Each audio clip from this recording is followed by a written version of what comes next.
বিসমিল্লাহির রহমানির রহিম। আল্লাহ সুবহানাল্লাহ তাআলা সূরা বাকারার 286 নম্বর আয়াতে বলেছেন, আল্লাহ কখনো কোনো প্রাণকে তার সামর্থ্যের চেয়ে বেশি বোঝা দেন না। ভেবে দেখেছেন কি, আপনার এত ধৈর্য অপেক্ষার বিনিময়ে আল্লাহ আপনাকে কি বড় পুরস্কার দেওয়ার পরিকল্পনা করে রেখেছেন? কি করে বুঝবেন যে আপনার এত লড়াই আর কষ্ট আসলে কিসের লক্ষণ? আল্লাহ আপনাকে শাস্তি দিচ্ছেন ভেবে আপনি ভেঙে পড়েছেন, অথচ আপনি বুঝতে পারছেন না আল্লাহ পাক আপনাকে কিসের জন্য প্রস্তুত করছেন। আজ আমরা এই ভিডিওতে এমন 5টি লক্ষণের কথা আলোচনা করব। যদি আপনি নিজেকে ব্যর্থ, ক্লান্ত এবং প্রচণ্ড হতাশায় খুঁজে পান যদি আপনি নিজেকে ব্যর্থ, ক্লান্ত এবং প্রচণ্ড হতাশায় খুঁজে পান, তবে এই ভিডিওটি আপনার জন্য।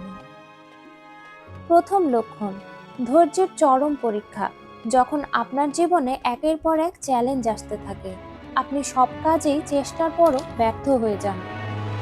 আপনার মনে হতে থাকে পৃথিবীর সমস্ত কিছু আপনার বিপক্ষে যাচ্ছে। আপনার আপনজনেরাও হয়তো ভুল বুঝে আপনার থেকে মুখ সরিয়ে নিয়েছে। আপনি অসহায় অবস্থায় চোখে মুখে অন্ধকার দেখছেন। রাসূলুল্লাহ সাল্লাল্লাহু আলাইহি ওয়াসাল্লাম বলেছেন, যখন আল্লাহ তার বান্দার মঙ্গল চান, তখন তিনি তাকে দুনিয়াতে পরীক্ষা দেন। হয়তো আপনার জীবনেও এখন দুর্যোগ চলছে, তবে সেটি আপনাকে ধ্বংস করে দেবার জন্য নয়, বরং আল্লাহ পাক আপনাকে সুন্দর ভবিষ্যতের জন্য প্রস্তুত করছেন।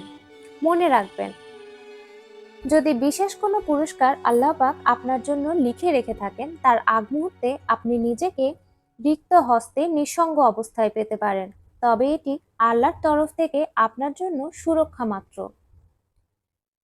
এরকম অনিশ্চিত অবস্থায় আপনি হয়তো বেশি ভেঙে পড়বেন।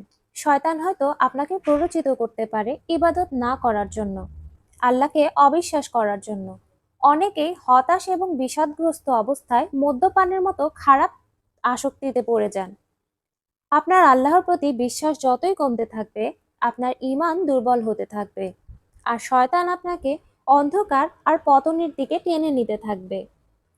অথচ রাসূল সাল্লাল্লাহু আলাইহি ওয়াসাল্লাম বলেছেন, যখন কোনো মুসলমান কষ্ট, ক্লান্তি বা রোগে আক্রান্ত হন, তখন আল্লাহ তার কিছু গুনাহ মাফ করে দেন। যখন আপনার রাত 3টা থেকে 4টার মধ্যে ঘুম ভাঙবে, এর মানে হচ্ছে আল্লাহ পাক আপনাকে সিগন্যাল দিচ্ছেন যে আপনি রাতে ঘুম থেকে উঠে তাহাজ্জুদ নামাজ বা নফল নামাজ আদায় করে দোয়া প্রার্থনা করতে পারেন। আর আপনি নিশ্চয়ই জানেন যে এই সময় আল্লাহ পাক আসমানে আমাদের সব দোয়া কবুল করবার জন্য কাছাকাছি এসে থাকেন। আর এই সময়ে করা দোয়া অবশ্যই কবুল হয়। নাম্বার 3, হঠাৎই কোনো বড় বিপদ বা অ্যাক্সিডেন্ট থেকে রক্ষা পাওয়া।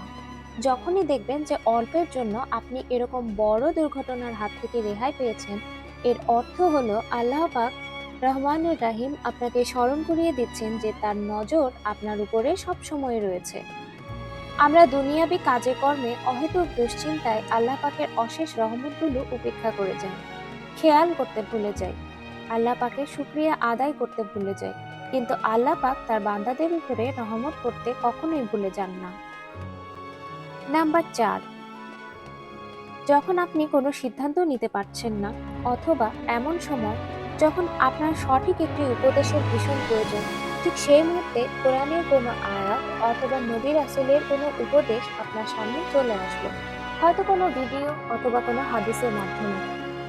এর অর্থ হলো আল্লাহ পাক আপনাকে সঠিক দিক নির্দেশনায় দিয়ে যাচ্ছেন। এবার 5 নম্বর যে লক্ষণ, তা অনেক বেশি গুরুত্বপূর্ণ।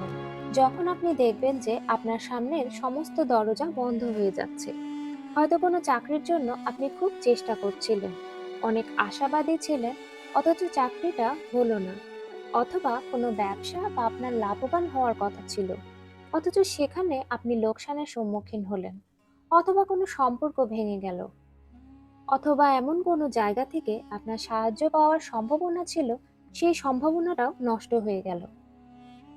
অর্থাৎ সব দিক দিয়ে আপনার দরজা যখন বন্ধ হয়ে যেতে দেখবেন, এর অর্থ হচ্ছে নতুন কোনো দরজা আল্লাহ পাক আপনার জন্য উন্মুক্ত করতে যাচ্ছেন।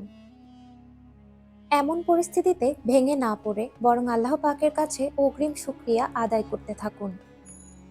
নিশ্চয়ই আল্লাহ পাক সর্বোত্তম পরিকল্পনাকারী। জীবনের কোনো পরিস্থিতিতে বিষাদগ্রস্ত না হয়ে আল্লাহ পাককে ডেকে যেতে হবে। আল্লাহ তার বান্দাদের কখনোই নিরাশ করেন না।